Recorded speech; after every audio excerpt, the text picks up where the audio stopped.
crime was a big part of my life. So I was doing like 18 months in prison for stealing a car, and I was playing cards with the fellas, and I look over at the bookcase, and there's this book. It's called Wild by Cheryl Strayed. And then when I got done losing playing cards, I took it back and started reading it. And when I was done reading it, I knew that that's what I was going to do with my life. I was going to get out of prison and get sober, and then backpack the Pacific Crest Trail from Mexico to Canada. 2,655 miles.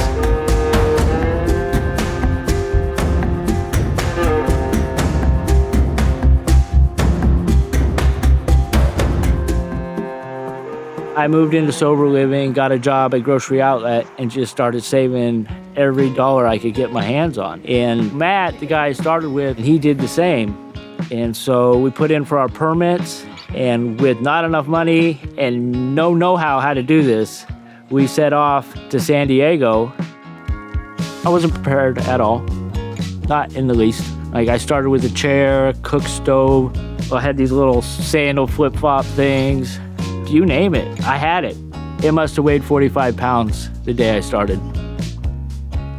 I asked him, how much preparation have you had? And obviously you bought a lot of stuff, right? They had chairs and coffee pots and all this stuff.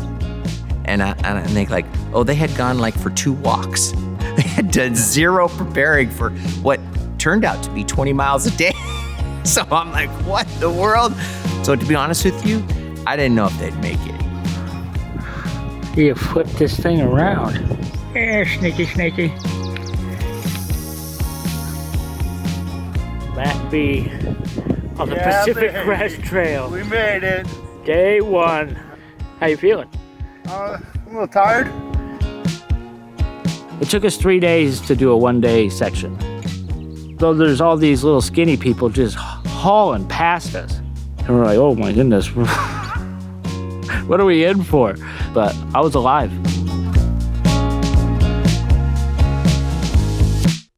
So there's a severe wind and snowstorm. We're posted up in the back of this U-Haul.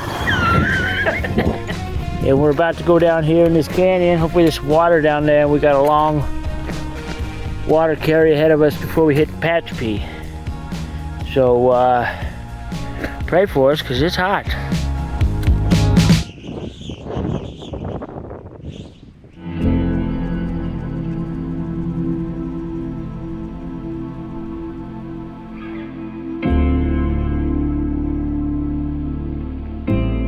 My whole life, I wasn't resilient. I didn't stick to nothing. If I was doing something, the smallest thing would take me off course. So I grew up in a farm community called Goldendale, Washington. It's farmers and cattle and horses. About the age of 15, 16, got introduced into alcohol and drugs, and I could fit in. The lifestyle, you only have to worry about one thing, is getting high and staying high. I mean, it's a terrible way to live, but that's what I did for a long time. At one point in my life, I had pulled my stuff together enough to get married and have children, buy property, put a fence around it so the kids could run around and the dogs and everything. But I got back into opiates and all that disappeared. So I came home after a long weekend of doing who knows what, and the kids were gone, my wife was gone, her ring was on the counter. It was a feeling, the feeling I felt in that moment was such despair that I'm surprised it didn't kill me. You know, most people might stop and try to fix everything, but no, I got worse.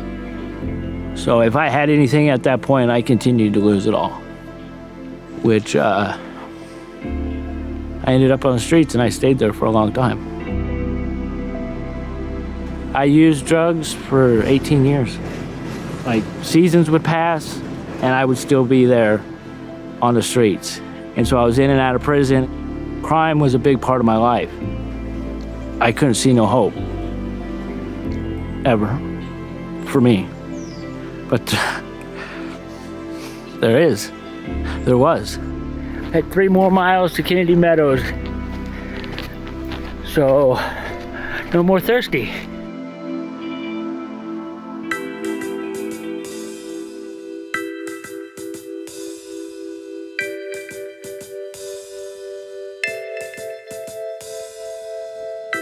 "700 miles to get into the Sierra Nevada mountains. And we got into like 3 days of snow and 5 degrees weather where we were soaking wet and cold. I got an ice axe. I got ice cleats. The only thing I'm worried about is I don't got no pants. There's gonna be snow covered with ice covering the trail. And you gotta get out your ice cleats and your ice axe and you gotta shimmy across. Yeah, get up there. Come up here. Oh, baby. I just prayed all day. Like, I prayed for a step. I prayed for another step. I mean, it's pretty intense terrain. And in the Sierra Nevadas, it's 13,000 feet at its highest point, and so all day you're going up and up and up and up. The whole time you're going up, you're saying, God, please don't let me die up here. Because people die out there every year. The year I did it, 5 people died. And after that 3 days, Matt says to me, I'm not doing this anymore. You can have it. I'm sorry, I'm going home. And it was after that that I began to struggle because I was alone. You know, for the first time in 800 miles, I was out there by myself. I was scared to death. It was just me and my maker and the trail.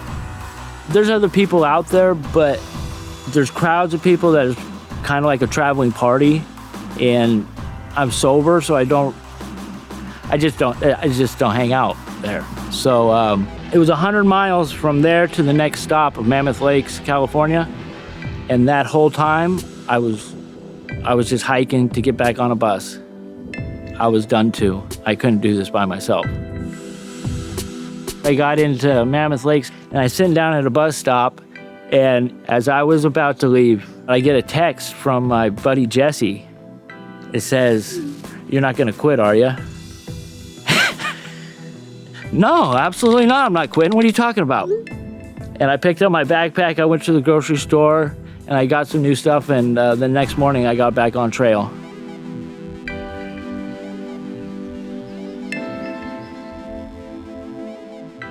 So I just crossed 1,000 miles, and I would just like this opportunity to thank God for giving me the strength, both physically and mentally, to make it this far. So here's to another 1,000. All the way along the trail, the landscape changes. So you'll get through one hardship and then have to deal with something completely new. Yep. Skeeters. At the end of the Sierra Nevadas, I lost my water filter. I went to get some water and it wasn't there. But, you know, you have to keep drinking water. I think it was 700 miles, I just drank the water right off the ground. There were some sketchy water sources. You know, you could smell it, smell weird, didn't look that good. And I just pray over it. I say, God, please help me not to get sick. And I never got sick, not that whole time. Hey, buddy. In the center of your screen is a bear. Just tearing apart a tree. Had a pretty cool surprise. I was walking on the trail here. Just got some apples and a bunch of Sprites and some beer. I think I'll leave the beer for some other poor sucker, but an apple and a couple of Sprites, those are mine. For me, this is my purpose. Like, this is why I got sober. I moved to Seattle when I got out of prison to come to the Salvation Army. You know, he was broken. He was ready for change and a little hardened because he'd come from being locked up. But you could tell, too, that even from early on, that he was there with a purpose. It's a 6-month program, the ARP, and you're not allowed to chew tobacco. And that was something that I was doing the whole time. I got called on that. And the consequence for my actions was to start the 6-month program over. At 5.5 months, started over. I didn't want to be there anymore. I had done 6 months. What else was I going to learn from this place? But every morning I'd pray and offer my life up to God. And every day I felt that inspiration to stay. just stay one more day. And then before I knew it, I was 4 months in and I was killing it. And I was on my way to graduating a 6-month program in about 1 year. He kept his eye on the prize, that he wanted to do things the right way. And he said, I'm going to keep doing the little things. I'm going to do what it takes, no matter how long it takes, and I'm going to finish this the right way. Because he believed and trusted, more importantly, that that would happen. That's a deeper level of faith. That's saving faith.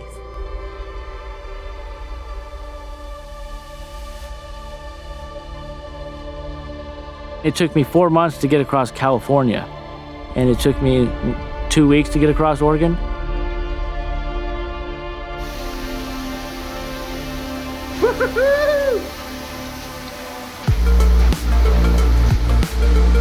About to cross over the Bridge of the Gods from Oregon State into Washington State, and I was just reflecting on my life up until this point. I had the pleasure of spending almost an entire year with some fantastic folks at the Seattle Salvation Army Rehabilitation Program. That's a ways down there, buddy. Like in California, we had a stove, we were making rice and beans and all this junk. After a while, I just started taking suggestions from people. Like I finally got tired of packing all this stuff around. So in Washington State, I just packed a block of cheese and a whole bunch of candy bars. I didn't have a stove. It was probably the most fun I've had on trail. Maybe it was because I was back in my home state and I was so close to finishing, and I knew like for a fact that it was gonna happen. I could tell he was down to nothing, a little backpack, which quite honestly, I was equally as concerned. I was like, does he even have enough now? But it's kind of like a horse, right? They just run faster when they're headed back to the bar. That's it. It's just a terminus. It was weird. I'm telling you, it wasn't like I thought it would feel. And I was joyous that I had finished. Like I got on that monument and I was purely joyous. Yeah, baby! But there was this feeling that I didn't expect. Like, oh, it's over? Wow. It was almost, I don't know. It was almost like, this isn't it. You're not done yet. So coming back from the trail, there's this thing that they call post-expedition depression. Like that trail was my reason to get sober. That's why I went to treatment. That's why I changed my life around. So when I was done, it was like, oh man, now what? I went back to the Salvation Army. I sponsor up to 3 people at a time. And to see their growth reminds me of how much I've grown. It's an encouragement to both of us. If you think about it like this, like there was a time I couldn't walk across the street without getting loaded. That's what I did with my life. I was a dope fiend. And so to get to that point where I could just walk past alcohol, I could walk past pot, I could walk past heroin, not blink an eye, that's pretty special to me. If it wasn't for God, I wouldn't be here. There's no way that me, this bum, could get sober and backpack the Pacific Crest Trail from Mexico to Canada. No, that was God, man.